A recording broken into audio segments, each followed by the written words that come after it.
ইস্তিগফারের আমল। ইস্তিগফার, আপনি ফেসে গেছেন কোনো জায়গায়, কোনো উপায় পাচ্ছেন না, আপনি ইস্তিগফার করতে থাকেন। আস্তাগফিরুল্লাহ ওয়া আতুবু ইলাইহি, আস্তাগফিরুল্লাহ ওয়া আতুবু ইলাইহি, আস্তাগফিরুল্লাহ ওয়া আতুবু ইলাইহি, আস্তাগফিরুল্লাহ, আস্তাগফিরুল্লাহ, আস্তাগফিরুল্লাহাল্লাযী লা ইলাহা ইল্লা হুয়াল হাইয়ুল কাইয়্যুম ওয়া আতুবু ইলাইহি ওয়া লা হাওলা ওয়া লা কুওয়াতা ইল্লা বিল্লাহ। اللهم أنت ربي لا إله إلا أنت خلقتني وأنا عبدك وأنا على عهدك ووعدك ما استطعت أعوذ بك من شر ما صنعت أبوء لك بنعمتك علي وأبوء لك بذنبي فاغفر لي فإنه لا يغفر الذنوب إلا أنت সাইয়্যিদুল ইস্তিগফার। এভাবে যে কোনো ইস্তিগফার করতে থাকেন, আপনি বেশি বেশি করে আল্লাহর কাছে ইস্তিগফার ক্ষমা প্রার্থনা করতে থাকেন, খুব বেশি। আপনার দুই ঠোঁটে অনবরত আপনি চাইতে থাকেন আল্লাহর কাছে ক্ষমা। এই ইস্তিগফার সম্পর্কে নবী করিম সাল্লাল্লাহু আলাইহি ওয়াসাল্লাম বলেছেন, মাল্লাজিমাল ইস্তিগফার, যে ব্যক্তি ইস্তিগফারকে আঁকড়ে ধরবে, আঁকড়ে ধরা মানে কি, এটা ছাড়বে না, সে পড়তেই থাকবে অনবরত। টয়লেটে যাওয়ার সময়টা, ঘুমের সময়টা, খাওয়ার সময়টা বাদে, অবসর নামাজের সময়টা বাদে সারাক্ষণ সে ইস্তিগফার করবে।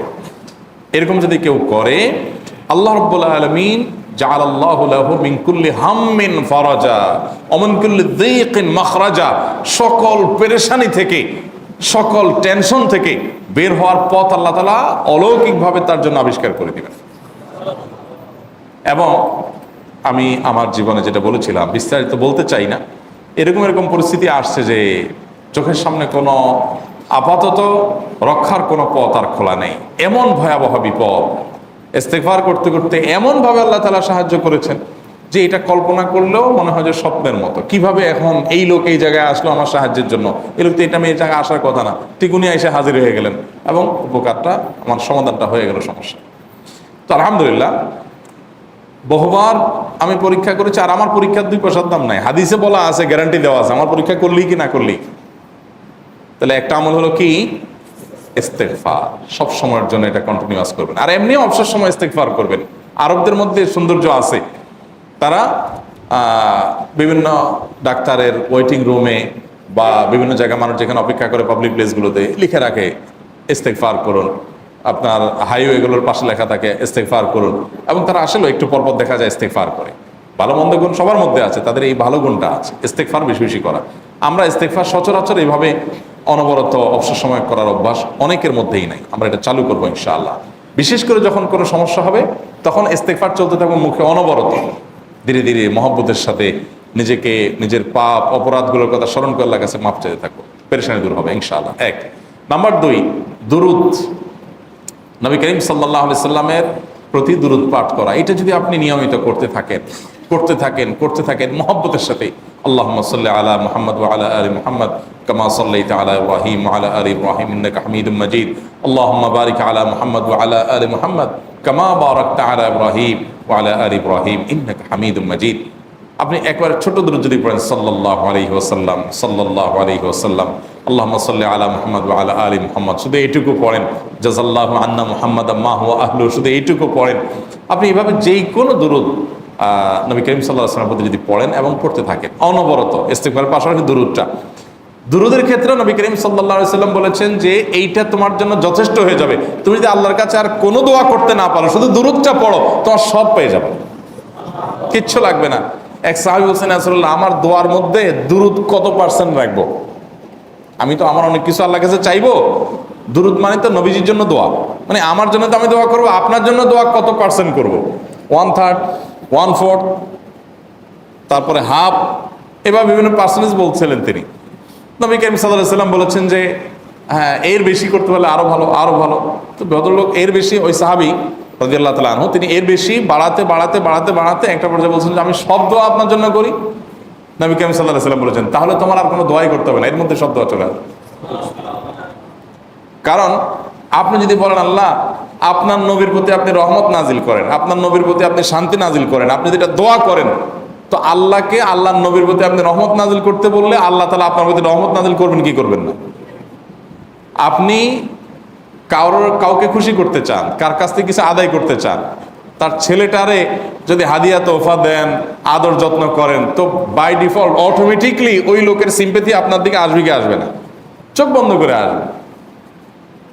তো আল্লাহর নবীর জন্য যখন আপনি দোয়া করবেন, তখন আল্লাহ তাআলা আপনার প্রতি রহমত নাজিল করবেনই, এটা নবী সাল্লাল্লাহু আলাইহি ওয়াসাল্লামের ওয়াদা।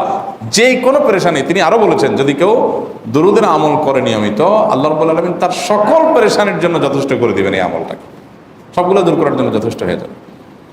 এই দরুদের আমলটা আমি দেখেছি সুবহানাল্লাহ গুলির মতো কাজ করে। আজকের ঘটনা, এক ভদ্রলোক সকালে একটা টেলিভিশন চ্যানেলে, বেসরকারি চ্যানেলে প্রোগ্রাম শেষ করে নামছিলাম লিফটে, তো উপস্থাপক উনি বলছিলেন যে ভাই মানে দুরুদের আমল পড়ে আমি কিছুদিন আগে একটা ইয়াতে মানে এমন একটা অবস্থা যে এইটা থেকে বের হওয়ার কোনো পথ আর নাই, শুরু করলাম দুরুদ অনবরত, এরপরে আল্লাহ তাআলা আমাকে এমনভাবে উদ্ধার করলেন আমি কল্পনা করতে পারিনি। আলহামদুলিল্লাহ এই আমলগুলো করে অনেক ভাইরা আমাকে অভিজ্ঞতা জানাইছেন যে আলহামদুলিল্লাহ তাদের অভিজ্ঞতা অলৌকিক। হ্যাঁ, ওই যে বললাম কখনো যদি আল্লাহ তাআলা আপনার দোয়া কবুল না করেন তাহলে হয় আমার ত্রুটি আছে, আর না হলে আমার জন্য আল্লাহ তাআলা এর চেয়ে বেটার কিছু রেখেছেন, আমি সেই ইয়াকিন রাখবো ইনশাআল্লাহ বিইذنিল্লাহ। আর এই দোয়াতে সমাধান হবেই হবে সে বিশ্বাস থাকতে হবে। নবী করিম সাল্লাল্লাহু আলাইহি ওয়াসাল্লাম বলেছেন, হাদিসে কুদসিতে আল্লাহ বলেছেন আনা ইনদা যান্নি আবদি বি, বান্দা আমার প্রতি যেমন ধারণা করে আমি তেমন আচরণ করি। আপনি যদি চিন্তা করেন করে দেখি হয় কি না, দেখি ট্রাই করি, তাহলে ওই আল্লাহ তাআলা বলবেন ঠিক আছে দেখতে থাক।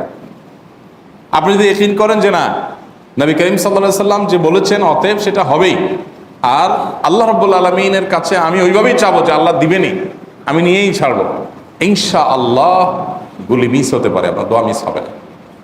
ওই ইয়াকিন ওই ঈমান আমার মধ্যে আনতে হবে, চেষ্টা করবো তো ইনশাআল্লাহ। তাহলে দুইটা আমল হলো, ইস্তেগফার আর দুরূদ। 3 নম্বর আরেকটা আমল হলো দোয়া ইউনুস। দোয়া ইউনুস, লা ইলাহা ইল্লা আন্ত সুবহানাক ইন্নী কুনতু মিনাজ জালিমিন। বেশি বেশি পড়তে থাকবেন, যখন বিপদে পড়বেন ইস্তেগফার আর দুরূদ পড়বেন সবচেয়ে বেশি, আর মাঝে মধ্যে দোয়া ইউনুস, লা ইলাহা ইল্লা আন্ত সুবহানাকা ইন্নী কুনতু মিনাজ জালিমিন। আল্লাহ সুবহানাহু ওয়া তাআলা কোরআনে কারীমে এই দোয়ার পরে বলেছেন ওয়াকাযালিকা নুনজিল মুমিনিন। এই দোয়া পাঠ করার মাধ্যমে ইউনুস আলাইহিস সালামকে পৃথিবীর ইতিহাসের সবচেয়ে অলৌকিক ঘটনা, সকল সায়েন্স, সকল আপনার বিজ্ঞানের তত্ত্ব সবগুলোকে আপনার সবগুলোর বিপরীতে বা সবগুলোকে আপনার ভুল প্রমাণ করে দিয়ে ওই জায়গাটার জন্য আল্লাহ তাআলা ইউনুস আলাইহিসকে মাছের পেটে ঢোকার পর সেখান থেকে আবার জীবিত রেখে বের করেছেন। অক্সিজেন অভাবে সেখানে এমনি মারা যাওয়ার কথা, আরো নানা কারণে মারা যাওয়ার কথা, তাই না? কিন্তু আল্লাহ তাআলা তাকে রক্ষা করেছেন, কারণ উনি এই বিপদে পড়ার পর থেকে এইটা পড়তেছিলেন, লা ইলাহা ইল্লা আনতা সুবহানাকা ইন্নী কুনতু মিনাজ জালিমিন।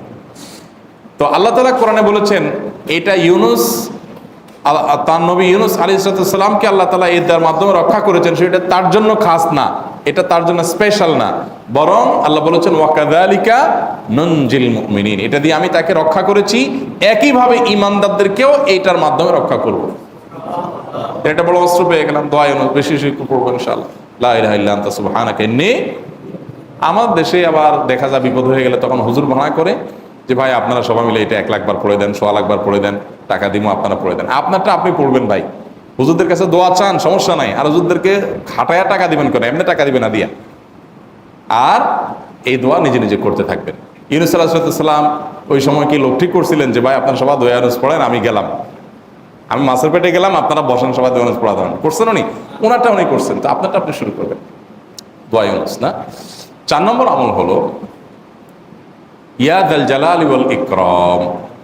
এটা বিশেষ করে পাঠ করবেন। নবী করিম সাল্লাল্লাহু আলাইহি ওয়াসাল্লাম বলেছেন আলিজু বিয়া যাল জালালি ওয়াল ইকরাম। ইয়া যাল জালালি ওয়াল ইকরাম এইটাকে তোমরা আঁকড়ে ধরবে। ইয়া যাল জালালি ওয়াল ইকরামের মানে কি? এটা আল্লাহকে ডাকা, আর কিছু না। এবং হাদিসে বর্ণিত দোয়া, এটা মাসনুন দোয়া।